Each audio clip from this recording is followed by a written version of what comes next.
નમસ્કાર, તમે જોઈ રહ્યા છો ઇશ્યુ 24 ન્યૂઝ. સુરતના એમ્બ્રોઇડરી કારખાનાના કારીગરના મૃત્યુમાં નવો ઘટસ્ફોટ. સમલૈંગિક સંબંધનો વિડીયો ડિલીટ ન કરતા સાથી કર્મીએ જ હત્યા કરી. મોતને આકસ્મિક બતાવવા માથું મશીનમાં ફસાયું. સુરતના કતારગામ વિસ્તારમાં થોડા દિવસો અગાઉ એમ્બ્રોઇડરી મશીનમાં માથું ફસાઈ જતા ફાયરના જવાનોએ મહાન મહેનત કારીગરને બહાર કાઢી સારવાર અર્થ ખસેડ્યો હતો. જોકે તેનું સારવાર દરમિયાન મૃત્યુ થયું હતું. આ ઘટના ઘટી ત્યારે કારીગરના મૃત્યુને આકસ્મિક મૃત્યુ સમજવામાં આવતું હતું. જોકે પોલીસ તપાસમાં કારીગરના મૃત્યુમાં નવો ઘટસ્ફોટ થયો છે.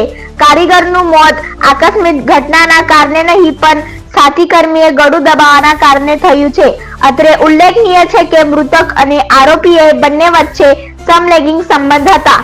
આ સમલૈંગિક સંબંધના વિડીયો ડિલીટ કરવા બાબતે હત્યા કરવામાં આવી હોવાના ઘટસ્ફોટ થયો છે. મૃતકના ભાઈએ કતારગામ પોલીસ મથકમાં હત્યાનો ગુનો નોંધાવ્યો હતો, જેથી કતારગામ પોલીસે તપાસ હાથ ધરી હતી. આ ગુનામાં સાથે કામ કરતા કારીગરે જ મૃતકનું પહેલા ગળું દબાવ્યું હતું અને ત્યારબાદ હત્યાને આકસ્મિક મોતમાં ખપાવી દેવાનું રટણ કર્યું હતું. જોકે પોલીસે હત્યાનો ગુનો દાખલ કરી આરોપીની ધરપકડ કરી છે. ગઈ 8 ફેબ્રુઆરીના રોજ કતારગામ જીઆઈડીસી વિસ્તારમાં એક એડીની ઘટના બની. એ બાબતને લઈ અને પોલીસે શરૂઆતમાં મરણ જનારનું જે બોડી હતું એને ડેડ બોડીને અમે પોસ્ટમોર્ટમ માટે મોકલ્યું હતું. આ ઉપરાંત જે સ્થળ તપાસ કરી અમારા કતારગામ પોલીસની ટીમે, ત્યારે થોડુંક અમને શંકા ગઈ હતી, કેમ કે જે મશીન હતું એમ્બ્રોઇડરી મશીન, એની અંદર આ જે મરણ જનાર છે એનું બોડી ફસાયેલું હતું અને ત્યાંથી ઘણી બધી જગ્યાઓ ઘણા બધા એવા સાધનો હતા કે જેનાથી એ ચાલતું મશીન રોકી શકાય એમ હતું.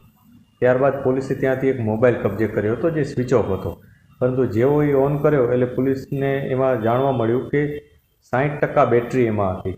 એટલે બેટરીને કારણે એ સ્વિચ ઓફ થઈ ગયો હોવાની ઘટના નહોતી જણાઈ, પરંતુ એને સ્વિચ ઓફ પર્ટિક્યુલર કરવામાં આવ્યો એવું શંકા પોલીસને ગઈ હતી. ત્યારબાદ એની સાથેનો એક વ્યક્તિ, જે મરણ જનાર વ્યક્તિ હતો, એની સાથેનો એક વ્યક્તિ રજબ અલી, જે વારંવાર એના મોબાઈલની માંગણી પોલીસ પાસે કરતો હતો. એટલે પોલીસને એની પોતાની જે વર્તણૂક હતી, બોડી લેંગ્વેજ, એના ઉપર પણ શંકા ગઈ હતી. આવા બધા અમુક અમને પેરામીટર્સ મળ્યા હતા. એ દરમિયાન અમને મેડિકલ એવિડન્સ તરીકે કન્ફર્મ થયું હતું કે જે મરણ જનાર વ્યક્તિ છે એનું મૃત્યુ મશીનમાં આવી જવાથી નહીં, પરંતુ શ્વાસ રૂંધાવાથી થયેલ છે. આ સમગ્ર ઘટનાને લઈ અને પોલીસે પોતાના ટેકનિકલ રિસોર્સિસ અને હ્યુમન રિસોર્સિસ એક્ટિવેટ કરી અને શંકાસ્પદ વ્યક્તિ જે રજબ અલી હતો એની ભાળ મેળવવાની શરૂઆત કરી હતી અને છેવટે એને અમે પકડી પાડ્યો હતો. આ રજબ અલીને વધુ ઊંડાણમાં પૂછપરછ કરી ત્યારે તેણે જણાવ્યું હતું કે તેનું આ મરણ જનાર વ્યક્તિ સાથે, જે પરવેઝ આલમ કરીને છે, એ મરણ જનાર વ્યક્તિ સાથે સમલૈંગિક સંબંધો હતા અને આ મરણ જનાર પાસે એ લોકોના એ પ્રકારના વિડીયોઝ પણ હતા.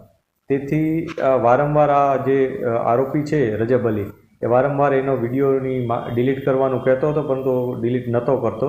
જે બાબતને લઈ અને બંને વચ્ચે વિવાદ હતો અને છેવટે એણે આ મોબાઈલમાંથી જે પોતાના વિડીયોઝ હતા એ ડિલીટ કરાવવા માટે આની હત્યા કરી નાખી હતી. અને હત્યા કરી અને પછી એને એડીમાં ખપાવવા માટે એણે એને બોડીને એમ્બ્રોઇડરી મશીનની અંદર આવી ગયો હોય એ પ્રકારનો એક સીન ક્રિએટ કર્યો હતો અને પોતે ત્યાંથી જતો રહ્યો હતો. પોલીસે છેવટે એને પકડી પાડેલ છે. એનું ઇન્ટ્રોગેશનમાં કેટલીક વિગતો પણ મળેલ છે અને આરોપી ઉપર કાયદેસરની કાર્યવાહી કરવામાં આવી છે. આરોપીનો ગુનાહિત ઇતિહાસ? જે આરોપી છે એનો અત્યારે કોઈ પ્રાઇમરી ગુનાહિત ઇતિહાસ નથી મળ્યો, પરંતુ અમે તપાસ કરી રહ્યા છીએ કે એના મૂળ વતનમાં એને કોઈ ગુનો કર્યો હતો કે નહીં.